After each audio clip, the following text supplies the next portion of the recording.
Hi, I'm Dr. Divina Lopez, a board-certified pediatrician with over 10 years of experience in pediatrics, and you are listening to Dancing into Parenthood.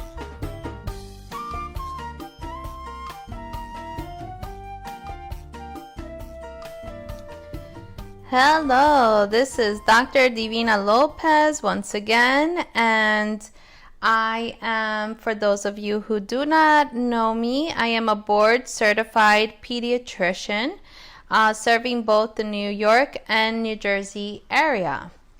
So I wanted to give you some information on choosing a pediatrician. And honestly, I think this is something that needs to be done before the baby arrives while you still have some time and you can do it calmly.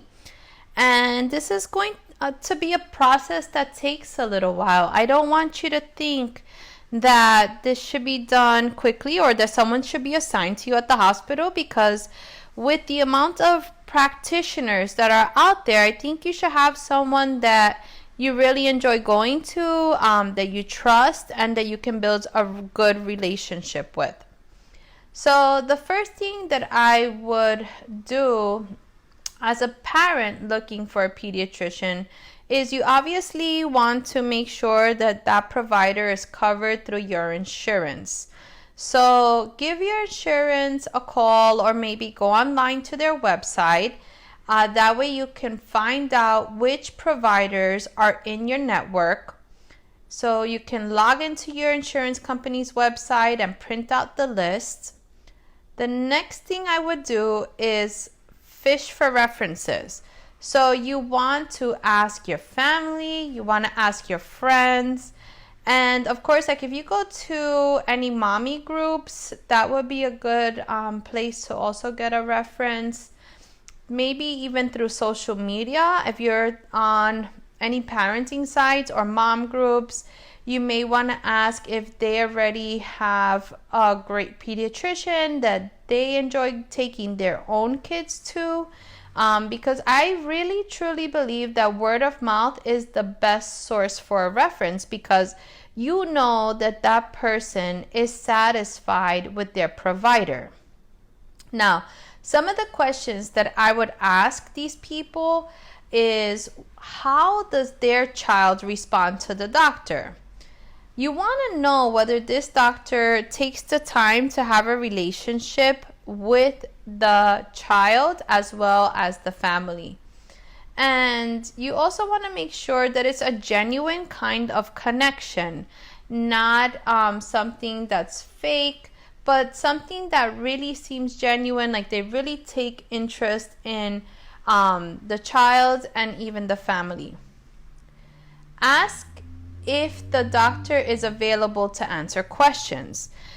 Unfortunately, the way primary care is going, there is a push to see more patients in a time slot. And so you want to make sure that if you have a provider, that's someone who's going to be available during the visit to answer the questions, because as a new parent, you're going to have tons of questions, and you want that person to be patient with you and sit down and answer your questions. Ask if the doctor provides information about growth and development. So some doctors' offices will have it available online for you. Some will give you a handout, and some doctors will actually go over it themselves with you. As the baby is growing, the visits will also have questionnaires for the parents. They're called the MChat, so you can also ask if the office does that kind of screening for development. Also, ask whether whoever you're asking, your friends or family, whether they feel like the time that they spend with their doctor is sufficient. Because I think, like I said, there's such a push to see more patients in a small amount of time. You don't want to feel rushed as a new parent. You want to know how many providers are part of a practice, or whether it's a solo practitioner. I'm going to let you know why that's so important. First of all, If you have a solo practitioner, if that person goes on vacation or for some reason cannot come into the office, then who is the backup for that practitioner? Okay, that means that may be another office which may not be close to you, and maybe someone that you have no relationship with. Personally, I do think it's important to choose a practice that has a few different practitioners. I would say at least 3, because I think it's important to have the coverage. It's also important to have diversity. So you want male and female practitioners. It's nice if some of the practitioners have a specialty. That way you know that you don't necessarily have to always be referred out if that was the case for your child. And you want to know how experienced these practitioners are. I think it's good to have a mix of experienced practitioners and your newer, younger doctors, because I feel like the experience is great to have, and it's great for a younger doctor to have an experienced doctor to ask or bounce questions off of. And it's also nice to have that younger, fresh outlook on medicine. And you also want to know if the practitioner is board certified. I think that's really important. Most practitioners these days should have board certification. Some of the older doctors were grandfathered in. So just ask, or you can even look this up. You can look it up through the state medical board, whether they are board certified or not. Of course, you want to choose a practice that's also close to home, especially with a newborn baby. This is so important because, believe it or not, you're going to be there a lot, at least for the physicals. Even if the baby's not getting sick, you're going to be going every 2 months for the first 6 months. And then you have a 9-month visit and the 12-month visit. But even then, you're still going every 3 months until the baby is 2 years old. So I do think that it's important to have a practice which is close to home, because you don't want to feel stuck having to go somewhere closer if the child is sick or something like that. It's nice to have your practitioner close by. You need to know which hospitals they are affiliated with and whether they admit directly to the hospital or not. Especially if you're about to deliver, it would be optimal for the practitioner to go to the hospital where you'll be delivering at, because the pediatrician can then see the baby when they're born at the hospital. And I think that makes things so much more convenient. Instead of having to bring over the discharge papers yourself and explain, what had happened, they would be more familiar with you if they're already seeing you at the hospital. You want to know what are the availabilities for visits. So sick visits, usually in pediatrics, we do leave some time slots for sick visits. So same day sick visits. That way you don't have to wait the next day or the day after.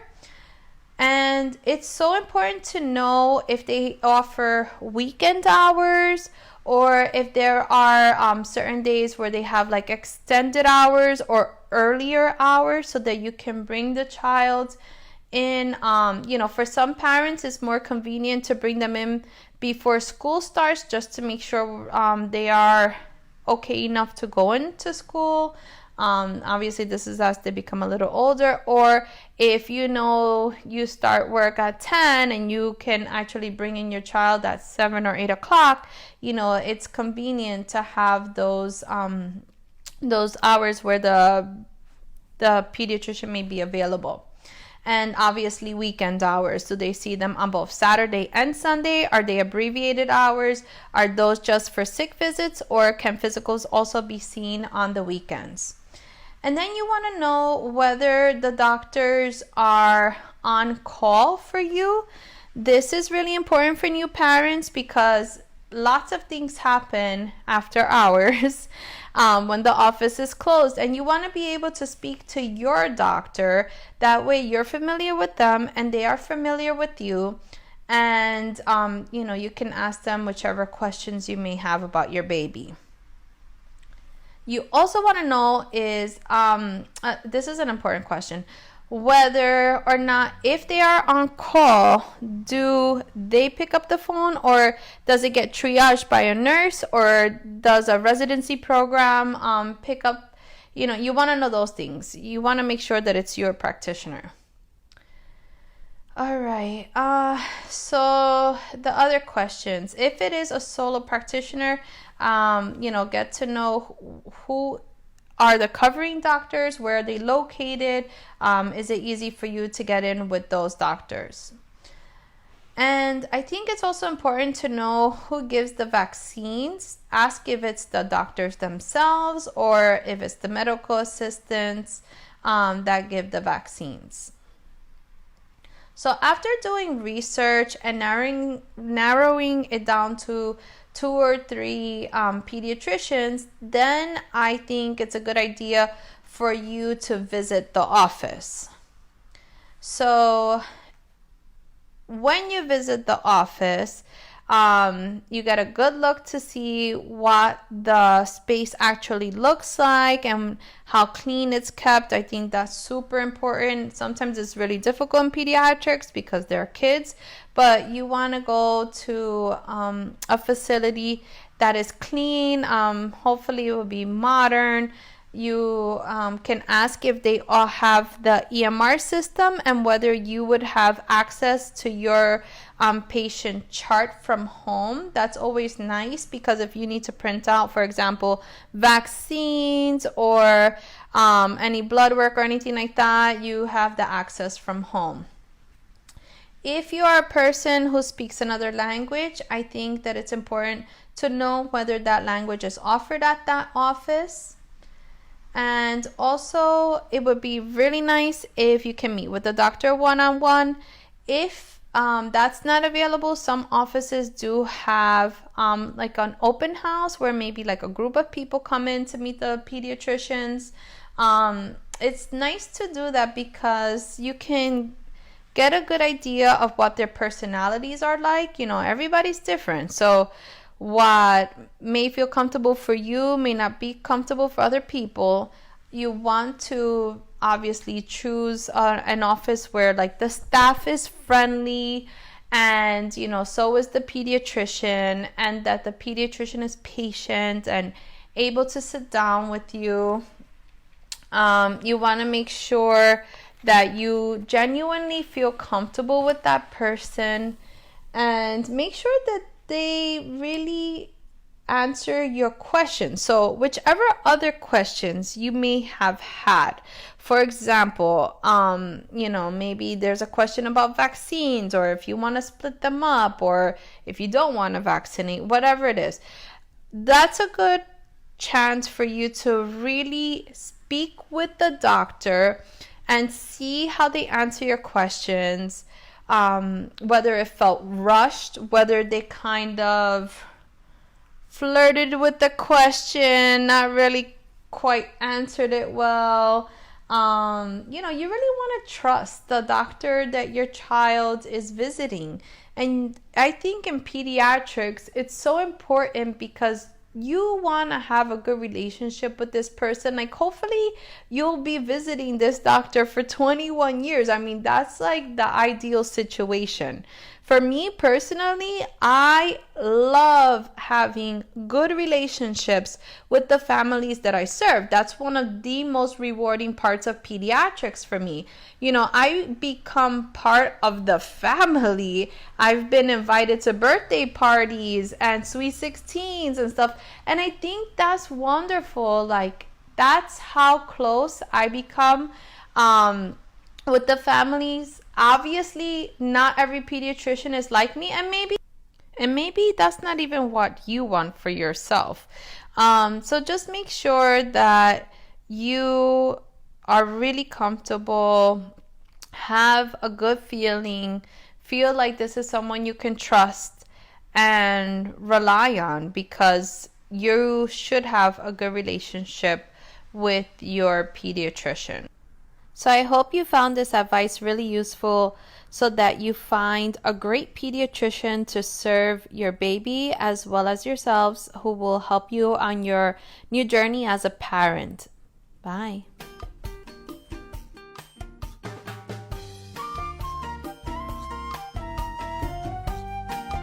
To listen to more podcasts, please visit us at drdivinalopez.com and follow us on Instagram at Dr. Divina Lopez.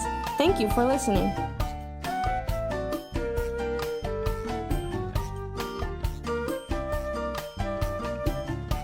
Please keep in mind that all advice given in this podcast is general information. To understand your specific situation, you must consult with your pediatrician.